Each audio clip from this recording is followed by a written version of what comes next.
Welcome back to Tartan Lullaby. I'm Archie, and tonight there's a long, quiet story waiting for you. Before we begin, take a moment to settle in. Find your pillow.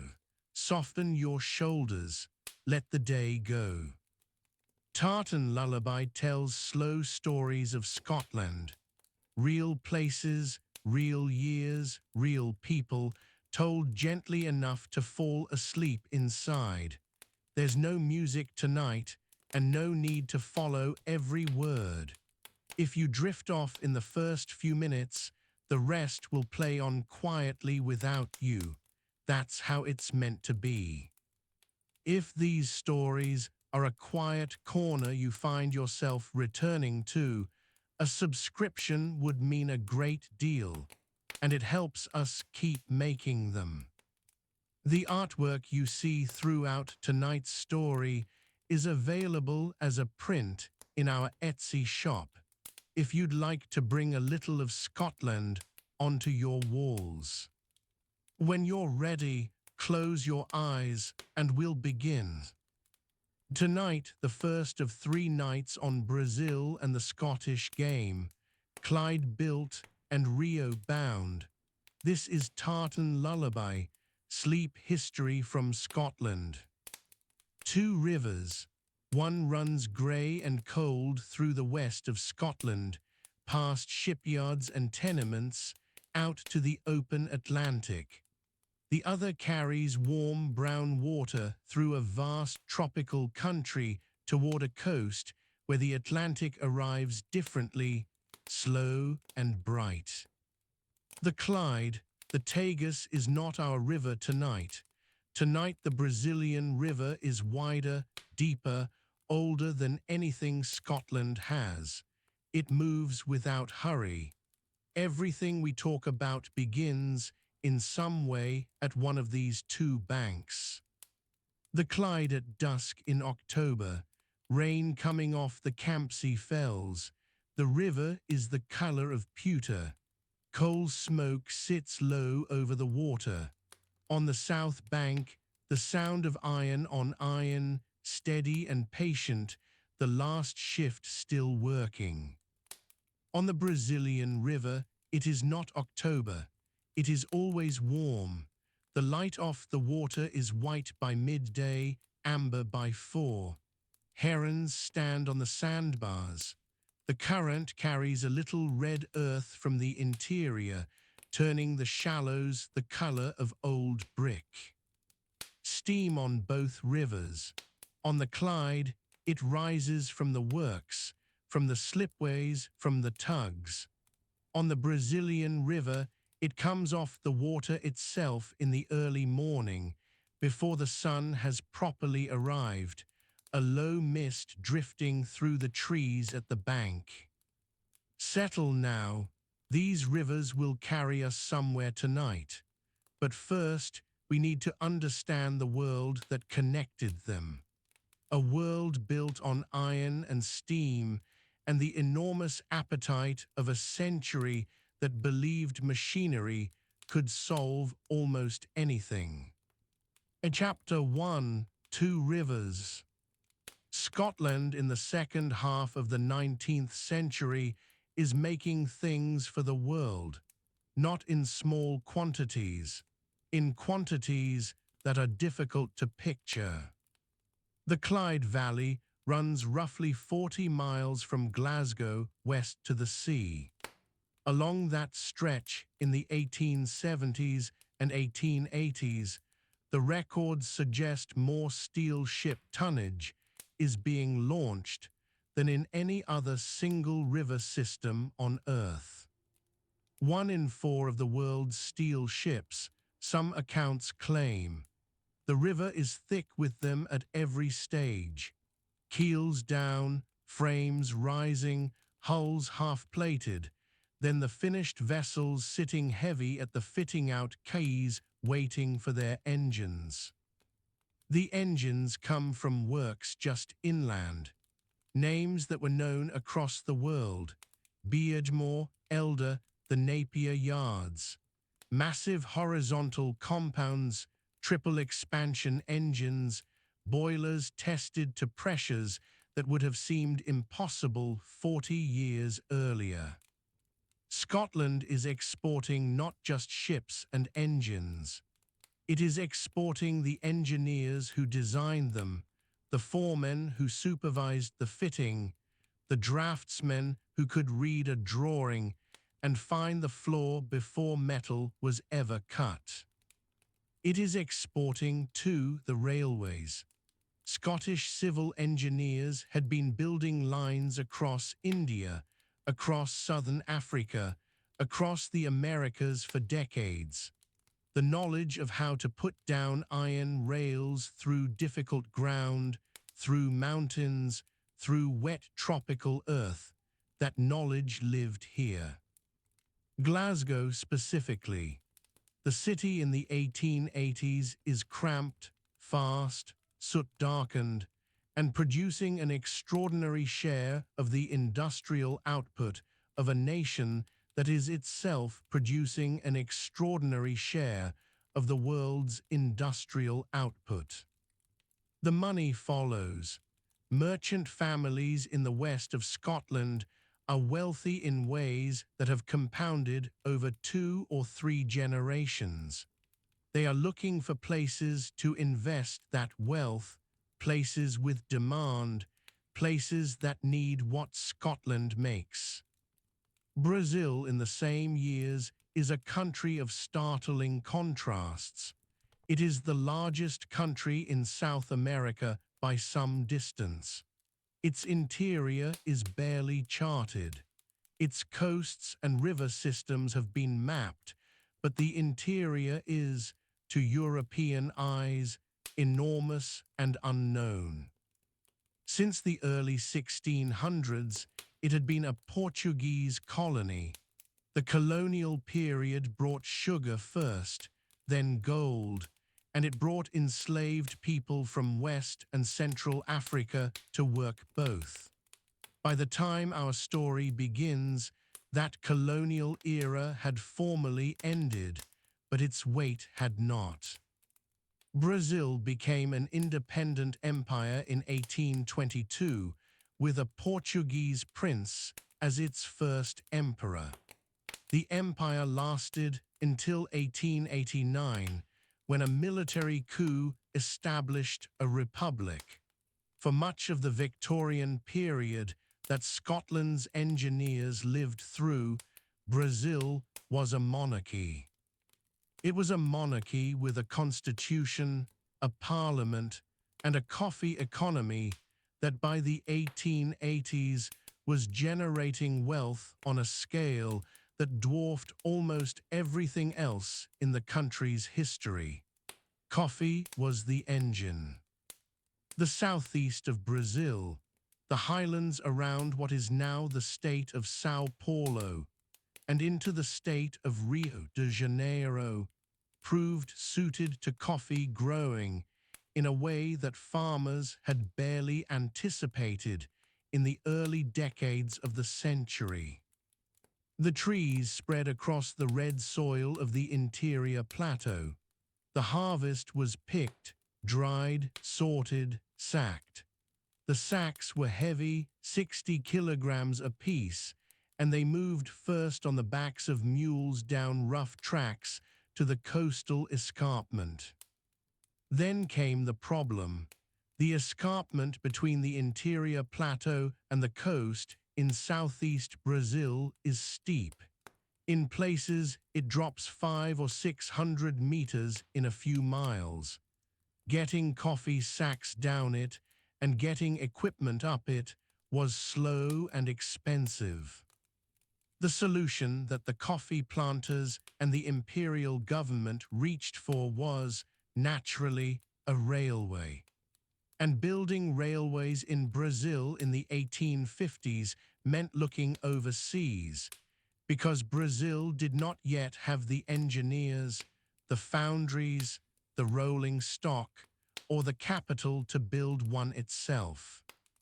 The first substantial line, completed in 1867, climbed that coastal escarpment on a series of inclined planes, hauling carriages up on cables. It was a considerable piece of engineering. Parts of it were designed and supplied from Britain. More railways followed. The interior opened up, not completely, not quickly, but incrementally. Each new line meant more coffee could reach the coast. More coffee reaching the coast meant more revenue. More revenue meant more capacity to buy the things a modernizing country needed. Ships. Brazil's coastal trade was enormous, the country's shoreline running for nearly 8,000 kilometers. Vessels moved between the ports carrying cotton, rubber, sugar, dried meat, manufactured goods. The fleet was aging. There was demand for new tonnage. Gasworks. The major Brazilian cities were beginning to install gas lighting in streets and public buildings. The equipment for a gasworks, the retorts, the purifiers, the holders, the mains, that was all imported. It came largely from Britain. Water infrastructure. Cities growing fast need clean water. Rio de Janeiro, the imperial capital, had struggled with disease throughout the century. Yellow fever returned regularly. The connection between contaminated water and epidemic disease was, by the 1870s, well understood. Machinery of all kinds, mills for processing cotton and coffee, pumping engines for mines in the interior, printing presses, the instruments and the infrastructure of a country trying to industrialize faster than its own manufacturing base could support. The question Brazil was asking through its merchants and its government and its coffee barons was, where do we get all of this? The answer repeatedly was Britain, and within Britain, a significant share of the answer was Scotland. The connection was partly commercial. British trading houses had established themselves in Rio de Janeiro, in Santos, in Recife, in Salvador, since the early years of independence. They knew the market, they had the relationships, they sent orders home. It was partly technical. Scottish engineers had a reputation. The quality of Clyde-built ships was understood in Brazilian ports. A vessel described as Clyde-built carried an implication of workmanship that the buyers had learned to trust. And it was partly financial. British capital was flowing into South America throughout the second half of the century. Railway bonds, public utility concessions, the financing of infrastructure on terms that guaranteed a return regardless of whether the underlying project succeeded or failed. Scots were prominent in that capital too. The investment banks and merchant houses of Glasgow and Edinburgh had clients who wanted returns that the home market could not reliably provide. South America offered high yields if you could stomach the distance and the risk. So the connection formed gradually through many individual decisions, many contracts, many crossings of the Atlantic by men who kept their letters and their account books, and sometimes their diaries. Those documents survive in pieces in archives in Glasgow and in Brazil. The records suggest a fairly consistent picture. Scottish firms are not the only suppliers. German firms, North American firms, French firms all compete for Brazilian contracts in this period. but Scottish firms appear persistently in the shipping registers and the railway company records. Brazil was also, during this period, navigating something that Scotland had not. In 1888, 1 year before the Republic replaced the Empire, Brazil abolished slavery. It was the last country in the Western Hemisphere to do so. The coffee economy had depended on enslaved labor. The sugar economy before it had depended on enslaved labor. The transition after abolition was abrupt and imperfect, with formerly enslaved people given no land, no capital, no legal support in an economy that had been built on their labor. The Scottish engineers arriving in Brazil in these years came into that world. They came as contractors, as employees of British companies, as representatives of trading houses. Most of them left little record of what they thought of what they saw. A few letters survive, a few memoirs. They describe the heat mostly, the food sometimes with pleasure, the strangeness of the vegetation. Very occasionally they describe the people they worked with, the skilled workers at the docks, the labourers on the railway cuttings. Those workers were often Afro-Brazilian, men whose parents or grandparents had come to Brazil in chains. By the 1890s, they were formally free. Whether the conditions of their work reflected that freedom is a more complicated question than the records easily answer. What the records do answer clearly is the commercial relationship. The orders placed, the ships dispatched, the engineers contracted, the machinery invoiced. That paper trail is extensive. It shows two economies in sustained contact across the width of the Atlantic. Scotland needed markets for what it made. Brazil needed what Scotland made. The Atlantic in the late Victorian period was a busy road, and a significant amount of the traffic on it ran between these two places. The Clyde at night, the tide is in. The water reflects the gas lamps on the quays in long yellow columns. Somewhere downstream, a chain is being paid out, a vessel swinging to its anchor before the morning's departure. On the Brazilian river, the night is warmer. A dog barks somewhere in the town. The stars are different here, the Southern Cross visible above the tree line, the sky a shade deeper than a Scottish summer night could ever be. Two rivers, one grey and purposeful in the cold north, one slow and warm under southern stars, both carrying, between them, the materials of a story that will take us 3 nights to tell. The engineers who travelled between them were mostly quiet men.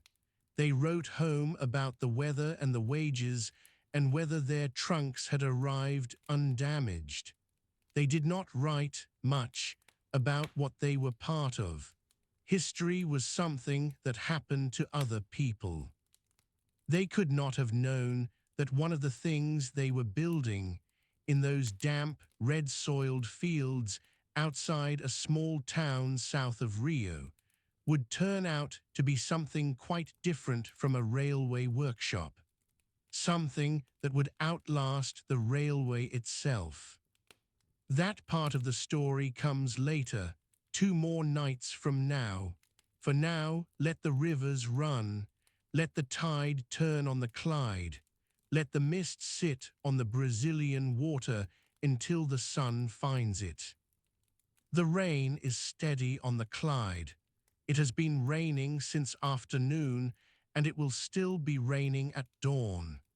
The river does not mind. It has been running to the sea for longer than anyone in any of these stories was alive to measure it. Sleep now, the engineers are aboard. The holds are full of iron and promises. The Atlantic is wide and the crossing takes 3 weeks, and most of those nights are exactly like this one. Dark water, a slow swell, the engine turning quietly below. The men who built Brazil's railways rarely appear in the photographs. They are in the ledgers instead. Survey logs, elevation tables, letters to head offices in Glasgow and London, requests for more chain, more quinine, more time. The coffee interior of Sao Paulo province in the 1860s is not jungle. It is red-earthed plateau, dry in the right season, heavy with heat, that sits differently from any heat a man from the Clyde has met before. The province needs a railway. The planters need their coffee at the port. The port needs the coffee on ships. Everything between the plateau and the sea is a wall of mountain called the Serra do Mar, rising almost 800 meters in less than 10 miles. The Sao Paulo Railway Company is incorporated in London in 1856. The engineers are largely British. The challenge they inherit is one of the most demanding pieces of railway construction in the world at that time. The escarpment is not a gradient you simply lay track up. The grades are too steep. A conventional locomotive cannot hold the hill. What the engineers design instead are the inclines, a rope-hauled system, cable wound on great drums, wagons lifted and lowered by counterbalance. 5 inclines in sequence, each one a separate mechanical event, each one requiring a passing station at its foot, a winding house at its head, a cable of iron rope, the thickness of a man's forearm, running up the mountain through the green. The rope smells of grease and iron. In the wet season, the vegetation on either side drips constantly. The sound of the winding drum is low and steady. The carriage tilts at the incline's angle and the valley opens below. Workers on those inclines are a mixture of hired labor from the region, from Europe, and enslaved people in the years before abolition.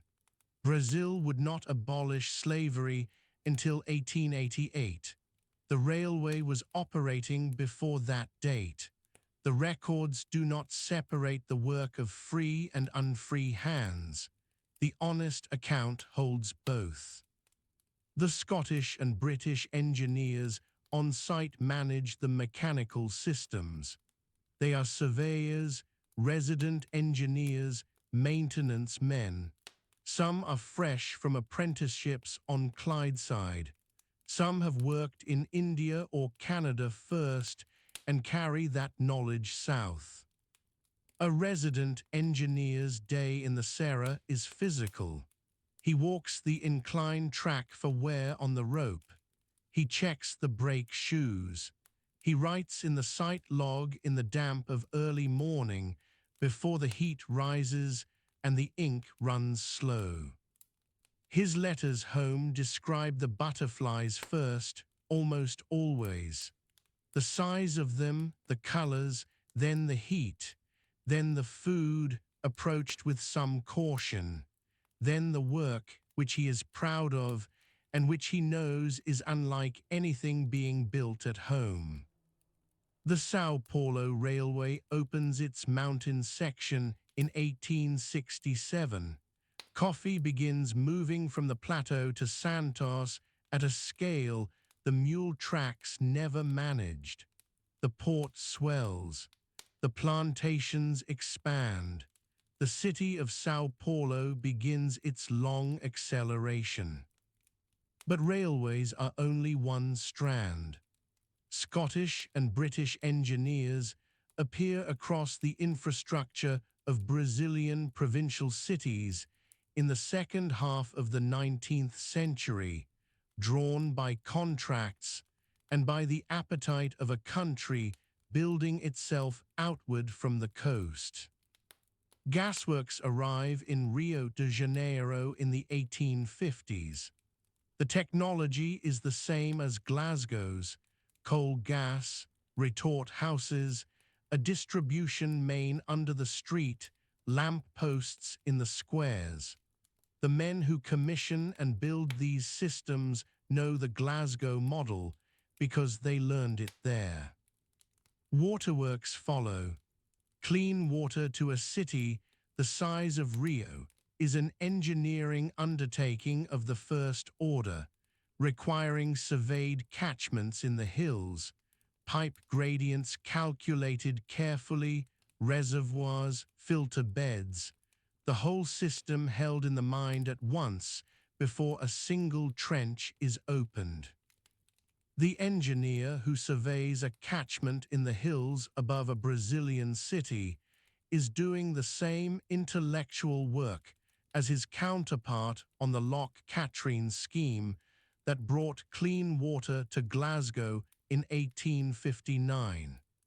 Different geology, different vegetation, same mathematics. Tramways come to the coastal cities in the 1860s.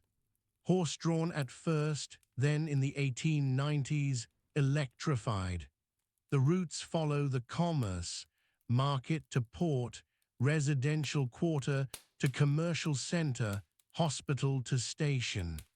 The men who lay the track and specify the rolling stock come partly from British firms with experience in every continent. Lighthouse work along the Brazilian coast is a quieter chapter. A lighthouse engineer sails to a headland, assesses the rock, calculates the focal plane required to clear the hazards, specifies the tower height and the optic. The work is solitary and technical, and the result stands for generations. The coast between Santos and Rio de Janeiro is not for giving water. The headlands are bold, the fog in certain seasons thick.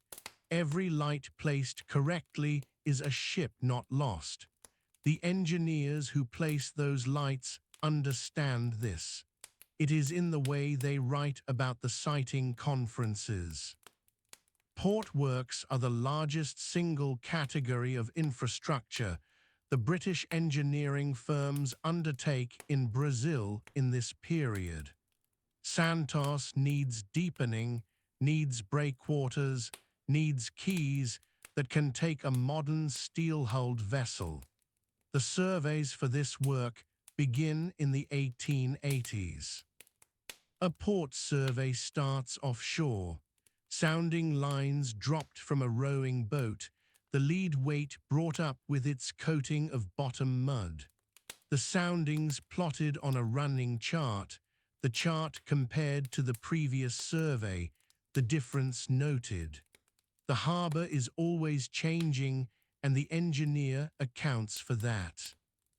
The men doing this work are not celebrated figures. They are competent men employed on competent contracts by firms whose names appear in trade directories and then fade. Some of them are Scottish. Some are English or Irish. The directories do not always say. What the records do say is that the correspondence addresses for many of these firms run through Glasgow and London, that the trained labour and the specifications flow outward from Britain, and that the outcomes are embedded in cities that still exist and still function. The engineer's life abroad is not the life he imagined in his apprenticeship. The work is real and the pride is real, but the distances are long and the post is slow. A letter from Santos to Glasgow takes 3 weeks by the fast mail steamship. A reply takes 3 weeks back. He writes in the evening at a table in a rented room near the works. The lamp is oil. Outside, the night insects are audible, a sound with no equivalent on the Clyde. He describes the progress on the quay wall, the quality of the local stone, whether the contractor is reliable. He does not always describe the fever. It comes in the lowland sections, near standing water, in the rainy season. Malaria is not named as such in all the early letters. It is called the ague, the intermittent, the bad season. The records suggest it was common and that some men did not return. The ones who stayed the full contract and came home brought something back besides their pay. They brought a specific knowledge of a specific place, how the Serra drains after rain, where the good stone is on the Santos waterfront, which months the Santos bar is navigable without a pilot. This knowledge was not widely published. It lived in the men, in their letters, in the occasional professional paper read to an engineering society in Glasgow or Edinburgh on a wet Tuesday in November. The audience was other engineers. The trade was incompetence, not fame. Some men stayed in Brazil entirely. Second contracts, then a third. A marriage in the country, children with Brazilian names recorded in British consular registers. The consul in Santos keeps a careful ledger. Births, deaths, marriages, Scots among them, more than the history books have paused to count. The Brazilian cities these men worked in were not empty canvases. They had their own engineers, their own architects, their own building traditions. The British contractors worked alongside Brazilian counterparts, and the relationship was not always equal and was not always easy. The records suggest both friction and genuine collaboration. A Brazilian engineer trained in Europe brought his own understanding back.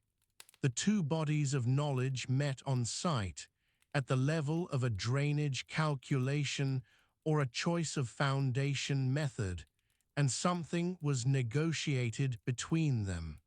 The infrastructure that resulted belongs to both traditions. The coffee roads are what fund all of it. The railways carry the coffee. The ports ship the coffee. The gasworks and waterworks serve the cities the coffee economy builds. The whole web of infrastructure in the São Paulo and Rio provinces in this period traces back, along one route or another, to the bean. By the 1880s, the coffee economy of São Paulo is the largest in the world. The plateau is red with laterite soil that coffee plants find ideal. The fazendas stretch across it in every direction. Every harvest needs to reach Santos, and Santos needs to reach Liverpool, Hamburg, New York. The São Paulo Railway at this moment is one of the most profitable railways per mile in the world. The inclines work. The cable holds. The counterbalance system that seemed extravagant in the planning stage has proved itself over 15 years of continuous operation. At the foot of each incline there is a passing place, a small settlement that grows around the junction, a water tank for the locomotive, a store, a place to eat. These small nodes of the railway become the seeds of towns. The infrastructure makes the geography. Santos in the 1880s smells of coffee. The warehouses on the waterfront are full of it, sacks stacked from floor to ceiling in the green-tinged shade. The steam from the harbor mingles with it. A man who has worked here long enough carries the smell on his clothes for days after he leaves. The Scottish presence in Santos in this decade is not a colony, but it is a community. Engineers, merchants, shipping agents, men attached to the British firms with contracts in the port.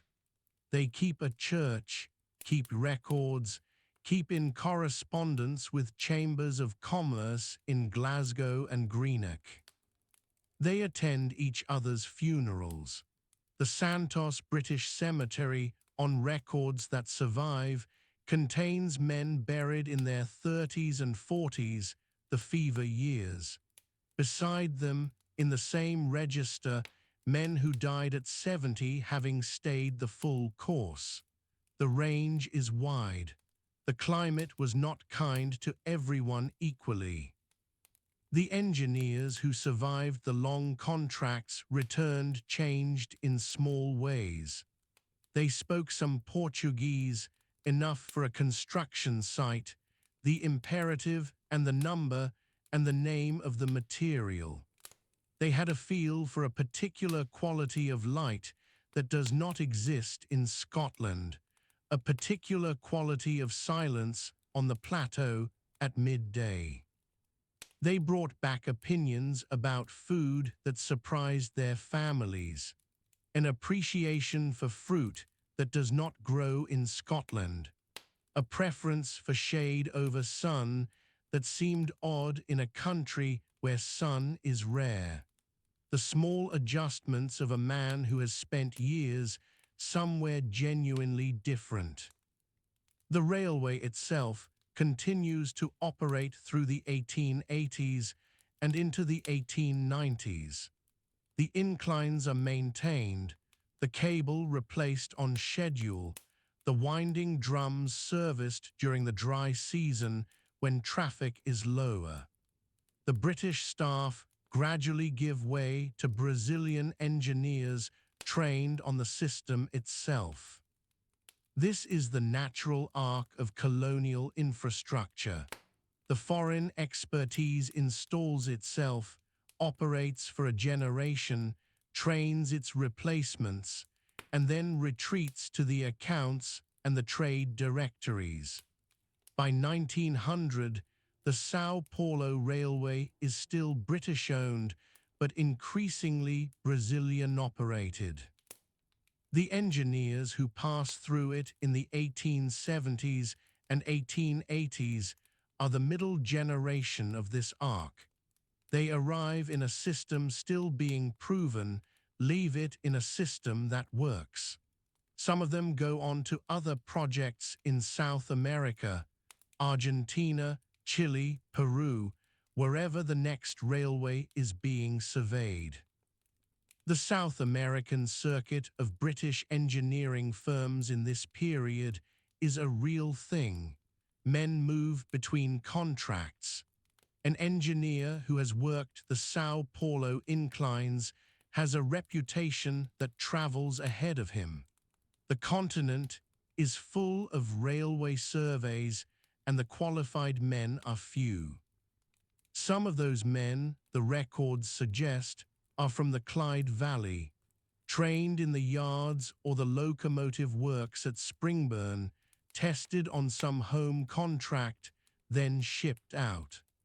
The pattern is familiar in engineering history, but it has a specific Scottish texture in this period because of where the training happens.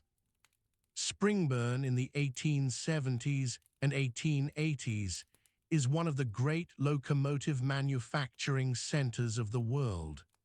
The works there, several of them in close proximity, are producing engines for railways on every continent. The men who build those engines know something about their destination that a man trained elsewhere does not. An engine built at Springburn and destined for the Sao Paulo Railway is loaded onto a Clyde-built ship at Finniston. It crosses the Atlantic in the hold. It is unloaded at Santos. It is reassembled by men who may include Scotsmen who followed it there, or men trained by Scotsmen who came before. The chain from river to river is not a metaphor. It is a documented sequence of material events. The engine built, the ship built, the cargo shipped, the railway operated. The Clyde sits at one end of this chain. The Serra do Mar sits at the other. The communities at both ends are aware of each other in the way that trading partners are aware, through invoices and reports and the occasional visiting engineer who speaks at a chamber dinner. The awareness is practical, commercial, specific. It is not romantic, and it is not abstract. What it produces over the decades is a Brazilian infrastructure partly shaped by Scottish and British hands, and a Scottish industrial economy partly sustained by Brazilian orders. The dependency runs both ways. Neither side has the full picture. Both sides have part of it. The engineers writing home in the 1880s do not use these large frames. They write about the quay wall and the cable and the quality of the stone. They write about the heat and the butterflies and whether the post from home has arrived yet. The large frame is for later. The present is the work. The work is being done. The railway carries the coffee. The port receives the ships. The gasworks light the squares. And somewhere in the coffee provinces, on a railway maintained by men who learned their trade on the Clyde, a different kind of connection is being made, one that no engineer's letter home will ever quite describe. That story comes later. It begins, the records suggest, on a pitch in the suburbs of Rio in 1894. The Clyde runs fast through Glasgow. Cold, brown, tidal, it smells of salt and river mud, and for 2 centuries of hot metal. Stand on the bank at Govan or Partick on a working morning, and the water shimmers with the reflected glow of furnaces still not quite cooled from the night before. This is Clydebank in the second half of the 19th century. The river is thick with hulls in progress. Iron first, then steel. Paddle steamers, screw steamers, cargo vessels, naval craft. The yards run right to the water's edge. Slipways slope down into the current like giant open hands. The names are stamped on everything: Elder, Napier, Thompson, Denny. These are not just businesses. They are schools of engineering. Draftsmen trained here go on to build elsewhere. Foremen carry methods in their heads that no textbook yet contains. Knowledge lives in the hands of the men. A riveter's gang works in 4. The heater boy pulls the rivet from the coke fire with tongs glowing orange. The catcher takes it in a leather bucket. The holder-up jams it through the drilled hole. The riveter drives it home. 4 strikes, sometimes 3. The seam becomes watertight. The noise is constant and rhythmic. Thousands of rivets a day on a single hull. The metal remembers the heat long after it has cooled. The finished plate is airtight. The finished hull is stronger than the sum of its parts. This is the craft, and the Clyde has refined it for decades. Word of that craft travels. Shipowners in Hamburg and Bombay and Santos know the phrase before they know the yards. Clyde-built, two words that carry a guarantee: the vessel will arrive, the engine will run, the plates will hold in weather that would test a lesser hull. It is a commercial fact as much as a reputation. Insurance underwriters in London price Clyde-built vessels differently. The premium is lower. The risk is judged to be lower. A phrase earns that distinction only through decades of hulls that do what they were contracted to do. Brazil is a long way from Glasgow, but Brazilian shipping companies know the phrase.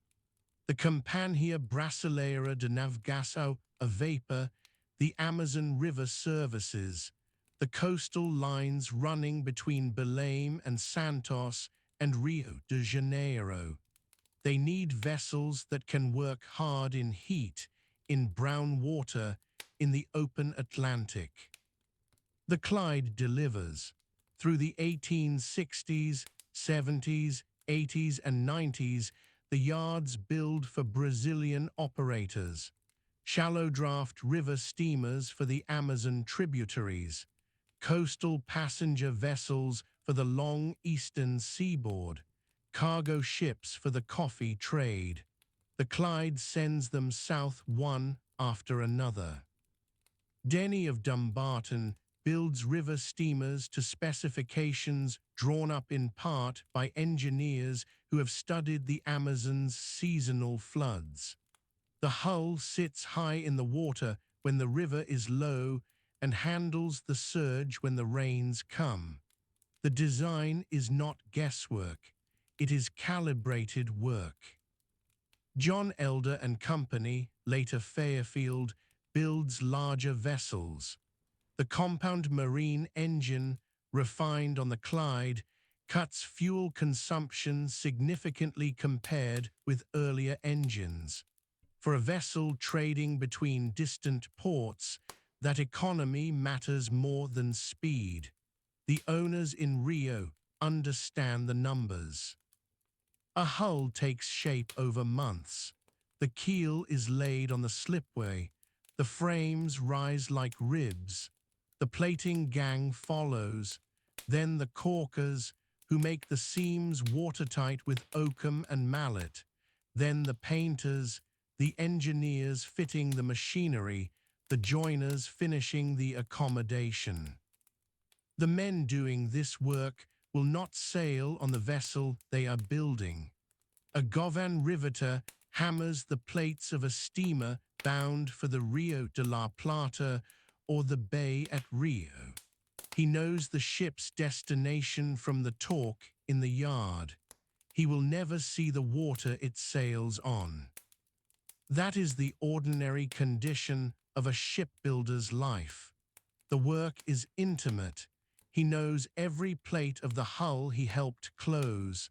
The journey is not his.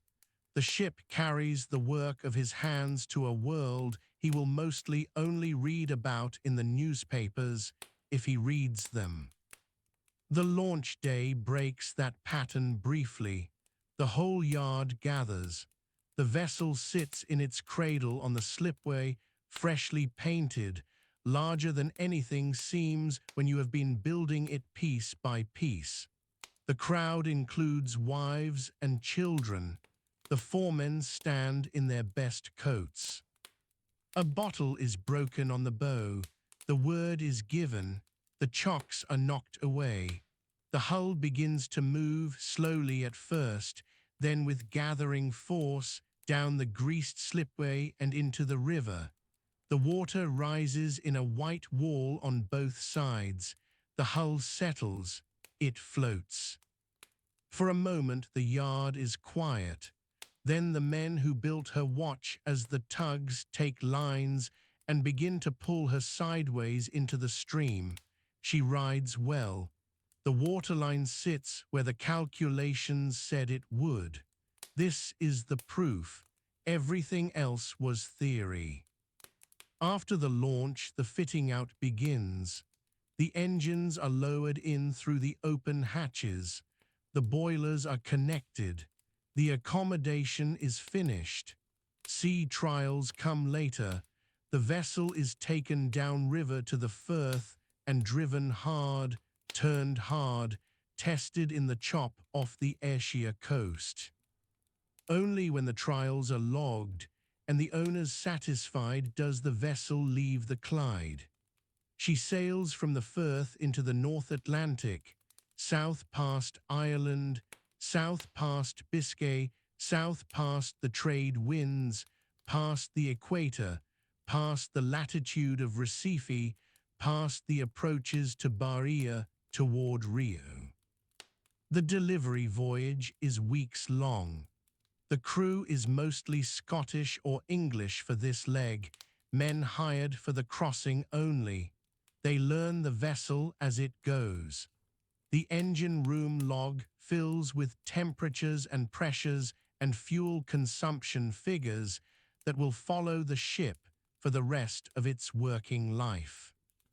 The Atlantic in the latitudes south of Biscay is not the North Sea. The swell is longer, slower, different in character. The temperature rises day by day.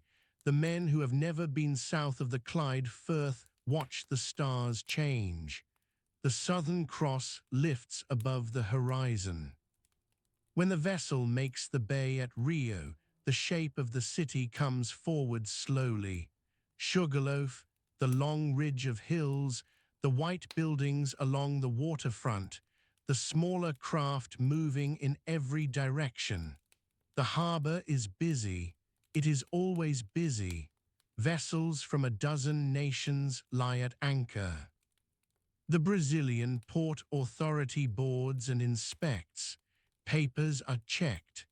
The transfer of ownership is formal. The officers who will run the vessel are often already waiting, some of them having sailed from Glasgow themselves weeks earlier after spending time in the yards watching the build. That practice is real and recorded. Officers from the Brazilian Navy and senior men from the major shipping lines travel to Glasgow to observe construction of vessels their country has contracted for. They walk the yards. They ask questions of the foremen. Some of them take formal notes. The relationship between buyer and builder on the Clyde is not purely transactional. The Clyde yards are also, in a quiet way, schools for the operators who will inherit the vessels. A Brazilian naval officer standing on the slipway at Clydebank in 1878 is learning something he cannot learn any other way. Glasgow extends a particular kind of welcome to these visitors. There are boarding houses near the yards that cater to foreign engineers and officers. There are interpreters in the shipping offices. The Merchant's House and the Chamber of Commerce understand that overseas contracts mean overseas visitors, and overseas visitors mean further contracts. The city has been doing this long enough to be practiced at it. A Brazilian merchant attending a launch at one of the major yards is not an unusual sight by the 1880s. He is part of the fabric of the working river. The Clyde has correspondents in every port city in the world. Some visitors stay for extended periods. An engineer overseeing a complex naval build might be in Glasgow for 6 months or more. He eats in the city, walks the streets, attends the churches or does not, sends letters home describing the weather in terms that are impossible to explain to someone in Rio in December. The weather is a repeated subject. The Clyde Valley is not harsh by the standards of the Scottish Highlands, but it is damp and grey for long stretches of the year. A man from Recife or Sao Paulo arriving in February finds the light thin and the cold persistent in a way the latitude does not predict. The city is also immense, by any measure that a visitor from Brazil would be applying in the 1870s or 1880s. Glasgow is then one of the largest cities in Europe. The population has grown faster than the housing. The industrial districts are dense and restless, and the river runs through all of it. The contrast with Rio de Janeiro is sharp in specific ways. Rio is a colonial and then imperial capital, planned in part, its public architecture making statements about ambition. Glasgow is a manufacturing city, built for production first and everything else second. It has its grandeur, but it does not lead with it. The yards themselves are extraordinary spaces. A visitor walking through Fairfield or Denny encounters a kind of organized complexity that has no equivalent elsewhere. Hundreds of men working in coordinated roles on structures of immense scale. The noise is physical. The organization is invisible from inside it, but evident from above. What a Brazilian naval officer takes away from such a visit is not only technical knowledge. He is observing a system. The supply chains that feed the yards, the training that produces the men, the commercial relationships that fund the orders.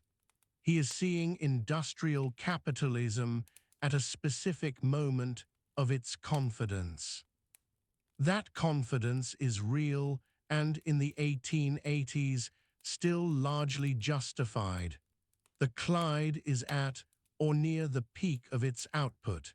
It builds a significant fraction of the world's new tonnage in these years. The phrase Clyde-built is not self-promotion.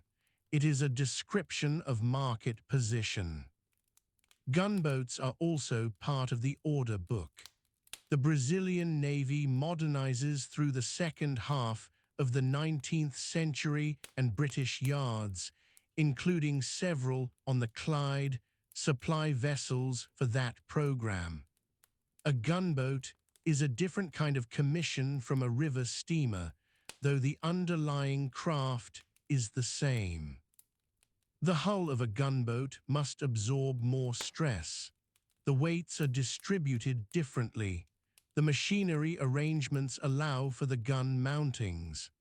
Armor plate, where it is specified, adds load and changes the center of gravity. The naval architects who work these problems out are doing applied mathematics in conditions where error has consequences.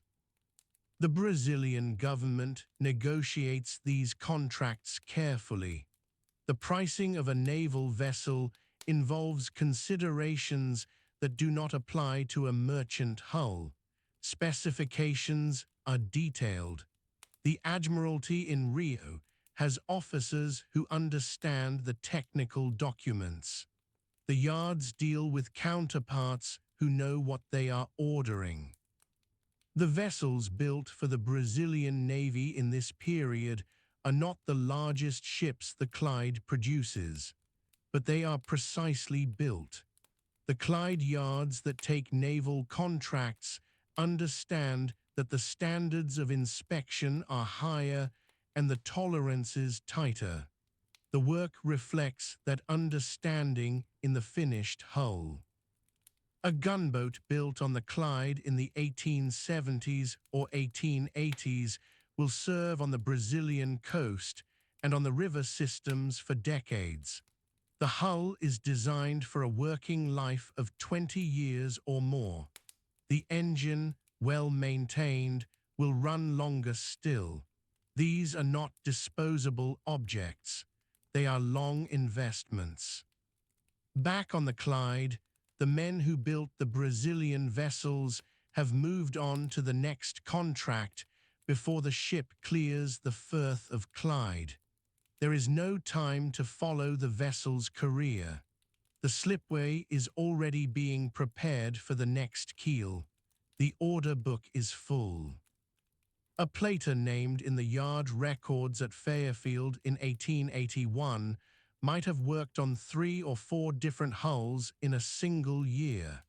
He knows each one during the months of its construction, and then it is gone, launched, fitted, sailed. His relationship to the sea is entirely through iron and steel. His wages are good by the standards of Victorian industrial work, but the work is dangerous. Falls from staging, burns from hot metal, the noise itself taking a toll over years. The men who build the Clyde's reputation pay for it in specific physical ways. The yards are not kind places. But the culture of the yards carries a genuine pride. A Clyde-built vessel is a collective statement. The foreman who oversaw the plating, the draftsman who drew the frames, the apprentice who fetched and carried, all of them have a claim on the phrase. It belongs to the river as much as to any individual yard. In the engine shops the same ethic applies. A marine engine built on the Clyde is expected to run reliably in waters its builders have never seen. The quality of the fit between components, the precision of the valve timing, the balance of the moving parts, these must be right before the engine leaves the shop. The Clyde's marine engineers are among the best in the world in this period, and they know it without it becoming a problem. Their knowledge is practical and cumulative. Mistakes are remembered and corrected. The lessons of one vessel's engine difficulties are applied to the next build. The work improves over time. A Brazilian steamship company investing in a Clyde-built vessel in 1885 is investing in that accumulated knowledge. The price is not low. The Clyde does not compete on cost. It competes on reliability, on the confidence that the vessel will do what it was built to do for the years it is needed. The coffee trade makes the calculation clear. A steamer running between Santos and European ports must complete its voyages on schedule. The coffee market in Hamburg or Antwerp prices on timing as much as quality. A vessel that arrives late or breaks down in mid-Atlantic costs its owner in ways that go beyond the repair bill. A Clyde-built hull, in the estimation of the men who chartered and insured these vessels, is less likely to arrive late or break down. That estimation is reflected in premiums and charter rates. The reputation has financial weight. It is not sentiment. It is a pricing variable. The relationship between the Clyde and Brazil deepens through the decades. It is not a simple colonial arrangement. Brazilian buyers are sophisticated. They specify, they inspect, they send their own engineers to the yards. The Clyde earns the business through quality, not through proximity or political advantage. By the early 1890s, a community of connection exists between the River Clyde and Brazilian ports. Officers who served on Clyde-built vessels returned to Glasgow. Merchants who attended launches recommend the yards to associates. The shipping correspondents of the Glasgow papers file reports from Brazilian harbors. The world these connections describe is smaller than it looks on a map. Glasgow and Rio are separated by 7,000 miles of ocean, but joined by commerce, by craft, by the regular passage of vessels whose hulls were hammered together on the banks of a cold river in the west of Scotland. Somewhere inside that world, in the yards and in the Brazilian ports, and on the steamers moving between them, something is being prepared that none of the parties can see yet. The connections are in place. The people are gathering. The story is building toward a moment that will happen on a football pitch in a suburb of Rio. That moment is still a few years away. The Clyde keeps building.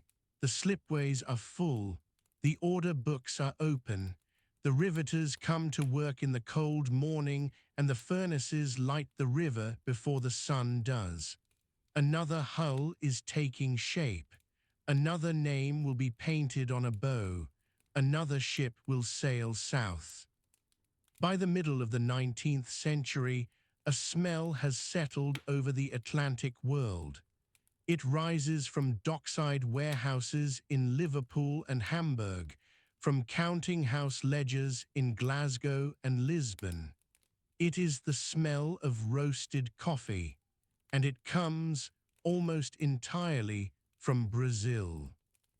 Brazil has soil the color of dried blood in places, red earth, iron-rich, stretching back from the coast into valleys that trap the morning mist. On the slopes of those valleys, coffee plants grow in long, silent rows. The berries ripen slowly over months.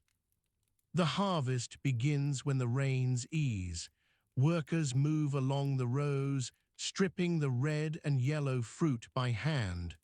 The berries are spread on flat, drying terraces. The sun does the rest. Then the hulling, the sorting, the bagging into Hessian sacks. Each sack weighs roughly 60 kilograms. A ship might carry 20,000 of them. The beans shift and settle in the hold as the vessel finds the ocean's swell. Below the waterline, the smell thickens. It will follow the cargo all the way to the Clyde. Brazil had become the world's largest coffee producer by the 1840s. By the 1880s, it was supplying well over half of all the coffee drunk on Earth. That statistic, so clean on a page, rests on a foundation that must be named plainly. The plantation economy that grew this coffee ran on enslaved labor. Men and women, taken mostly from West and Central Africa, were forced to work the fazendas. This continued in Brazil until 1888, when abolition finally came. The trade that built these Atlantic sea lanes was built, for most of its life, on that fact. It is not a detail, it is the structure. The ships that carried coffee to Glasgow were part of a system that, for generations, depended on people who had no choice in the matter. That is the ground on which the rest of this story stands.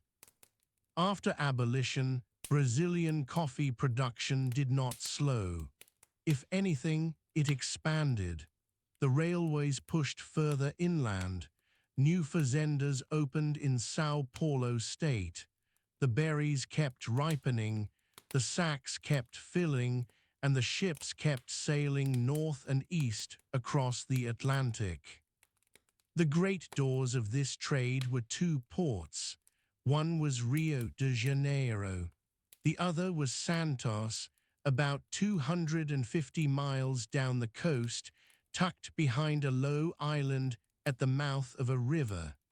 Santos would eventually become the busiest coffee port in the world. Santos in those years was a place of extremes. The harbor was shallow in places, and ships sometimes had to anchor offshore and transfer cargo into lighters. The waterfront was dense with warehouses, weighing stations, and the offices of merchant firms. The air was heavy with humidity and the sweet rot of discarded fruit. There were also yellow fever outbreaks, recurring and severe. Santos had a reputation among European sailors as a port you hoped to leave quickly. The men who loaded the ships worked in that heat and that risk. The merchant houses further back from the water rarely did. Rio de Janeiro handled the other great current of the trade. It was the imperial capital, later the republican capital, and its harbor was one of the natural wonders of the working world. The mountains around it are steep and green, dropping almost to the waterfront. A ship arriving at Rio from the Atlantic passes through a narrow entrance between the hills, then opens into the bay known as Guanabara. The water is calm inside. The city climbs the hillsides. At anchor in that bay, a Glasgow-built steamer would have sat among vessels from a dozen nations. Coffee moved out through Rio and Santos. Machinery and textiles moved in the other direction. This was the exchange at the heart of the Atlantic run, and it suited both ends of the trade almost perfectly. Britain was manufacturing at a scale that required markets. The cotton mills of Lancashire, the linen mills of Belfast, the engineering shops of the Clyde, all of them needed somewhere to sell. Brazil, developing fast, needed what they made. The cloth arrived in bales, tightly pressed and wrapped in oilcloth against the damp. Cotton prints, woolen cloth, linen sheeting. The Brazilian market absorbed it in enormous quantities. The records of firms in Glasgow show steady consignments going south year after year through the second half of the 19th century. The machinery was bulkier. Boilers for sugar mills, pumping engines, rolling stock for the new railways, parts for the coffee processing plants themselves. It was loaded at Greenock or Glasgow, secured with chains in the hold, and sent south on ships that had just unloaded coffee sacks on the same quayside. The merchant houses made all of this possible. They were the connective tissue of the trade. The men who arranged the credit, managed the insurance, negotiated the contracts, and kept the whole exchange moving without either side having to trust the other entirely on faith. Some of these houses were Scottish, some were English, some were Brazilian with London offices, some were German or Portuguese with fingers in every port along the coast. They knew each other's names. They corresponded weekly, sometimes daily. The letters went out on the same ships as the goods. A merchant house in Glasgow with a Brazilian connection might hold stocks of coffee at one end and orders for machinery at the other simultaneously. The trick was timing, matching the ship, the cargo, and the credit so that nothing sat idle longer than it had to. Credit was the engine underneath the engine. A fazenda owner in Sao Paulo state might pledge a coffee harvest months before the beans were picked to a commission merchant in Santos who had already borrowed against that pledge from a bank in Rio, which itself had credit lines in London. The chain was long. When it held, the system was smooth. Beans moved north, goods moved south, bills of exchange passed in both directions, and everyone collected their margin. When it broke, because a harvest failed, or a ship went down, or a bank called in its loans, the damage moved fast along the same chain. The shipping lines were the physical expression of all this invisible finance. A line that ran the Santos or Rio route needed capital for the vessels, agents in every port, coaling arrangements along the way, and enough regular cargo to keep the ships from sailing half empty in either direction. Several British lines worked the South American run through this period. They competed for the mail contracts, which paid a fixed sum per voyage and guaranteed a baseline of revenue. The mail contract also brought prestige. The line that carried the Royal Mail was assumed to be reliable. The ships on the Atlantic run were not racing clippers. They were working steamers, built for capacity and endurance rather than speed. Iron hulls, compound engines, a modest passenger saloon for the occasional traveling merchant or emigrant, and hold space calculated in cubic feet of coffee or bales of cloth. A voyage from Glasgow to Santos in the 1880s took roughly 3 weeks under steam, weather permitting. The route went south through the Bay of Biscay, past the Canary Islands, across the equator somewhere in the middle of the Atlantic, and then down the South American coast. Crossing the equator changed everything about the light. Sailors who had left the Clyde in winter grey found themselves in a sky of a different kind entirely. The sun came from the north. The stars were wrong. The air was wet and warm in a way that had no analogue in Scotland.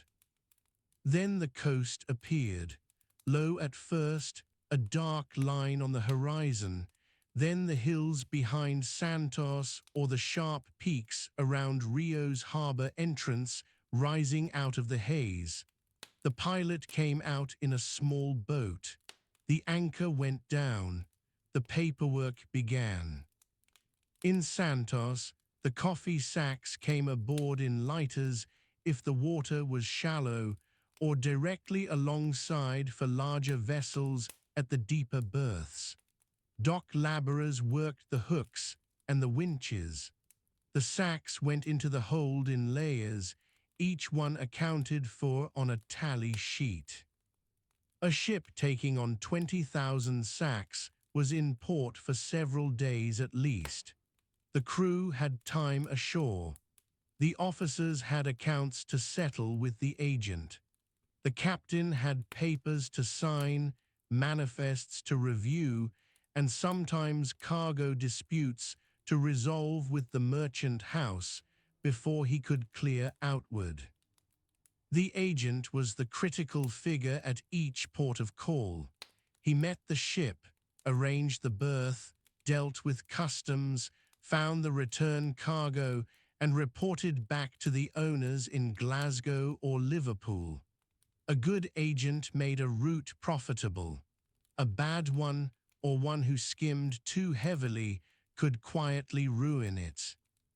The agents in Santos and Rio were sometimes Scottish by origin, sometimes local men who had learned the trade from a British predecessor. They knew the port officials, knew which warehouses kept dry, knew whose coffee was reliably graded and whose figures needed checking. The grading of coffee was serious work. Brazilian coffee was exported under several designations depending on the quality of the bean. Santos coffee had its own reputation, broadly good. Mina's coffee from the interior was different in character. Buyers in Europe had preferences, and the agents were expected to deliver what the contract specified. The merchant houses in Glasgow received the cargo, paid the import duties, and sold on to the roasters.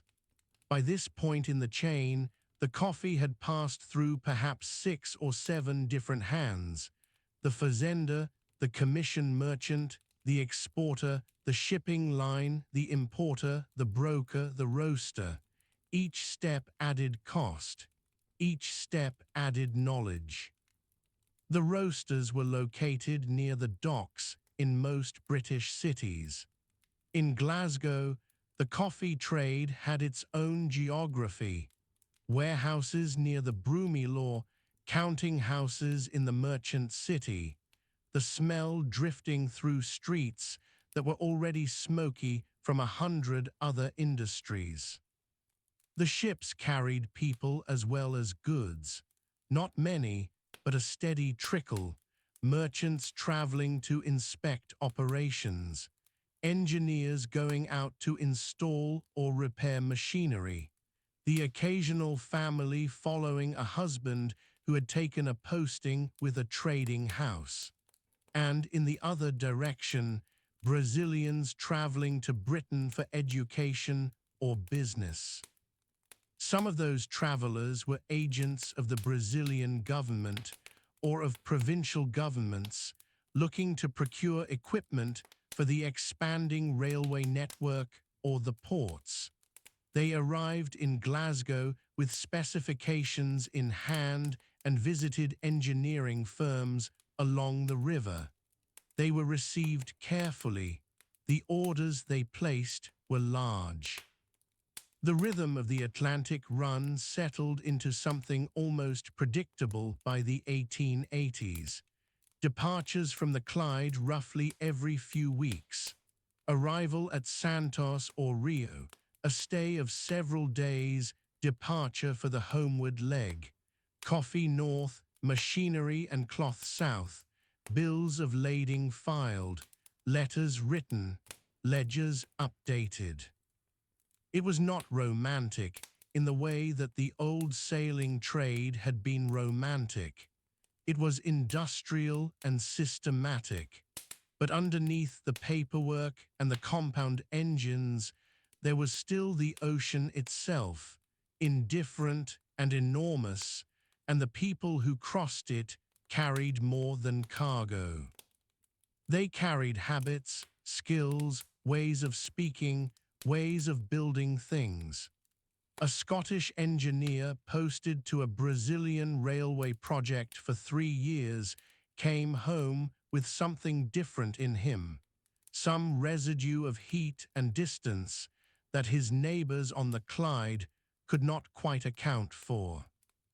And the Brazilian merchant who visited Glasgow, who walked the engine shops and saw how a marine boiler was assembled from plates of iron beaten by men in leather aprons, carried that image back to Santos. He had seen where the machinery came from. He understood now what the invoice represented. There were also the ones who did not go back. Small communities of British-born tradespeople accumulated in Rio and Santos over the decades. They built Protestant churches. They started English-language newspapers.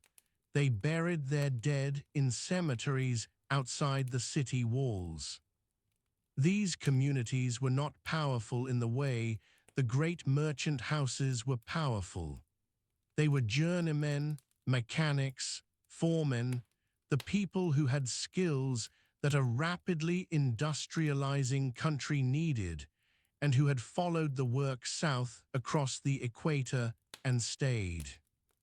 Among them, occasionally, were Scots, men from the Clyde or from Dundee or from Lanarkshire who found themselves in a country they had never expected to be in, living in heat they had never expected to survive, eating food they had no name for, hearing a language that sounded like nothing they had learned at school.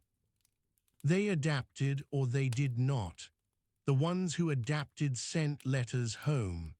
The letters described the harbor at sunset, the coffee hills seen from the railway window, the sound of the city at night. The ones who did not adapt came home earlier than expected, thinner, quieter, sometimes with a persistent cough. The Atlantic trade had a human texture that the ledgers could not capture. It was made of these crossings, these adaptations, these small accumulations of people in places they were not born. The coffee and the machinery were the visible record. The people were the invisible one. Santos was expanding fast in the 1880s and 1890s. New warehouses, new railways pushing into the coffee country, new port facilities planned or under construction. The shallow harbor that had frustrated earlier vessels was being dredged. British engineering firms were involved in some of this work. Rio was different in character, already a large city, accustomed to foreigners, layered with different histories.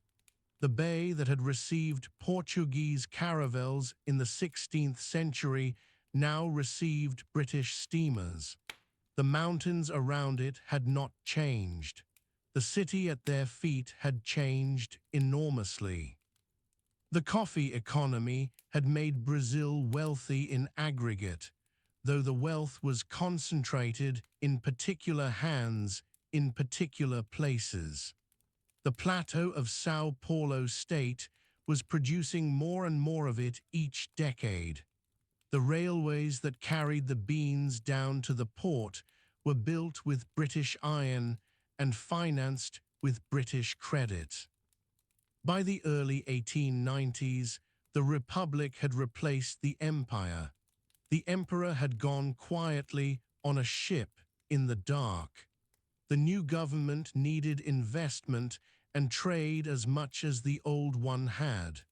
The merchant houses noted the change, adjusted their correspondence, and continued.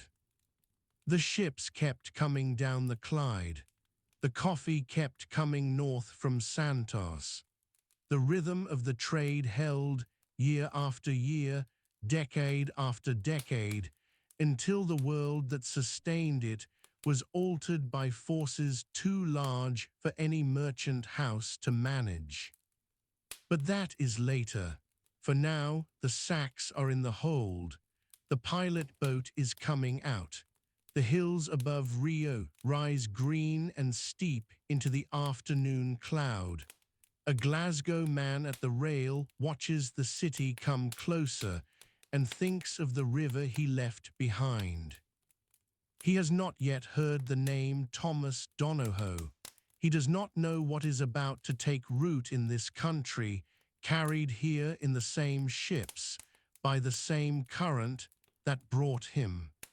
That story is still a few years ahead, waiting in the red earth of Bangu. They came in ones and twos, an engineer from Motherwell, a clerk from Greenock, a foreman from Partick who had spent 20 years watching iron ships take shape and wanted to see where they ended up. Some had been posted by their employers, the railway companies, the gasworks, the bridge contractors. Others had simply heard that Brazil was building and had decided that their skills were worth the passage. The crossing took 3 weeks. The Atlantic in winter was grey and cold. The Atlantic in summer was something else entirely, blue so deep it looked painted, flying fish skipping alongside the hull. By the time they reached Rio de Janeiro, the air had changed, thick with heat and humidity, the smell of coffee and salt, and something floral they could not name. The city rose steeply from the water, green hills pressing down on white buildings. For most, the first weeks were difficult. The heat was not like Glasgow heat. It was constant, complete, a presence. Men who had worked outdoor their whole lives found themselves exhausted by noon. Portuguese was not a language easily come to. The sounds did not map onto anything familiar. A few picked it up quickly. Most managed a working vocabulary over months and called it good enough. The Scottish community in Rio was small but established.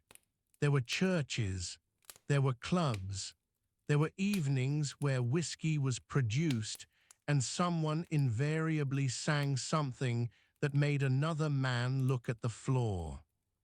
Sao Paulo was younger and faster, further inland, higher, cooler than Rio. The railways had brought it into connection with Santos on the coast, and coffee from the interior was moving through it at a pace that seemed to accelerate every year. Santos itself was a port town, humid, low-lying, marked by the smell of the sea and the damp sweetness of coffee sacks stacked in the warehouses along the waterfront.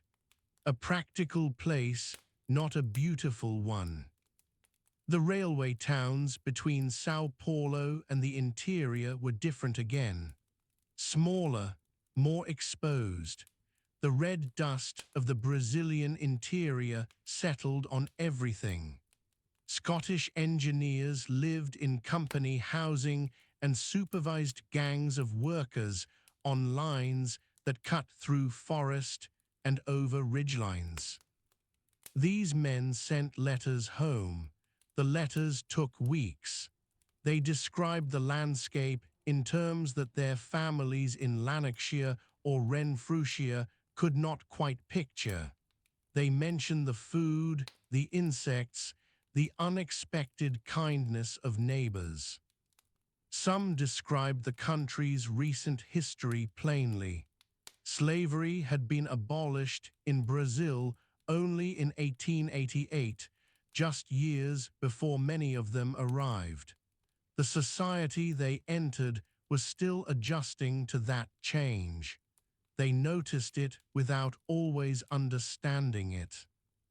The men who stayed longest were the ones who adapted, who learned enough Portuguese to bargain and joke, who found that the rhythms of the country, once you stopped fighting them, had their own logic. Families came out in some cases, wives who had imagined something and found something rather different, children who grew up bilingual and slightly strange to their grandparents when they eventually came home on visits. There were those who never adjusted, who counted the years until their contract ended and spent their evenings writing long letters about rain. Scotland had its faults, but at least you knew where you stood with the weather. The ministers' sons were perhaps the most surprising emigrants. Educated, serious, with a certain moral seriousness inherited from their fathers. Some came as teachers in the schools that the engineering companies established for their workers' children. Others came with no particular plan beyond energy and a letter of introduction. Brazil was a place where an organized young man with practical skills could move fast. Several did. The trunks they brought were revealing. Tools, obviously, technical manuals, Bibles in a number of cases, a photograph or two, warm clothes that would rarely be worn, books. And here and there, packed alongside everything else, a leather ball, worn in some cases as if it had already seen use. An object carried the way you carry something you expect to need. What those balls began is tomorrow night's story. For now, the people who sailed have arrived. They are at work. The rivers that brought the ships, that carried the iron, that built the railways are present in every structure they maintain.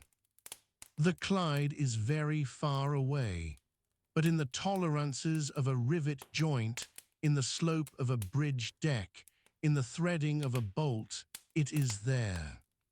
Night is falling now across both rivers. On the Clyde, the yards have gone quiet. The day shift walked out an hour ago, their boots ringing on the cobbles. The cranes stand still against a sky going dark at the edges. The river moves. It always moves. Slow and dark and salt-touched here, where the estuary begins and the sea is a presence rather than a fact.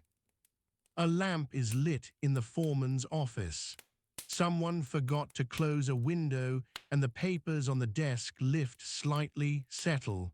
Outside, rain begins, soft at first. In Rio, it is the opposite hour. Morning is coming.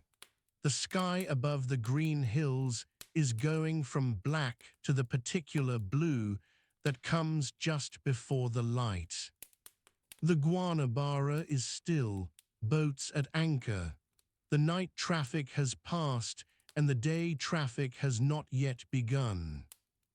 Coffee in the harbor warehouses, timber from the sawmills upriver.